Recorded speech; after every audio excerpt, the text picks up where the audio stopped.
এক বনে এক পিঁপড়ে প্রতিদিন ভোর থেকে সন্ধ্যা পর্যন্ত খাবার জোগাড় করত।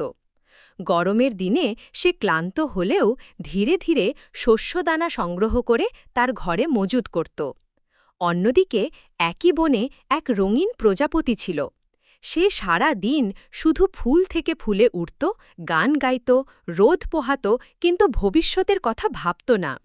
গ্রীষ্ম শেষে যখন বর্ষা এলো, তখন চারপাশে জল জমল, খাবার পাওয়া কঠিন হয়ে গেল। পিঁপড়ের ঘরে ছিল যথেষ্ট খাবার, সে নিশ্চিন্তে বেঁচে রইল। কিন্তু প্রজাপতি ক্ষুধার্ত হয়ে দিন দিন দুর্বল হতে লাগল। একদিন প্রজাপতি পিঁপড়ের কাছে এসে বলল, বন্ধু, আমায় একটু খাবার দাও না।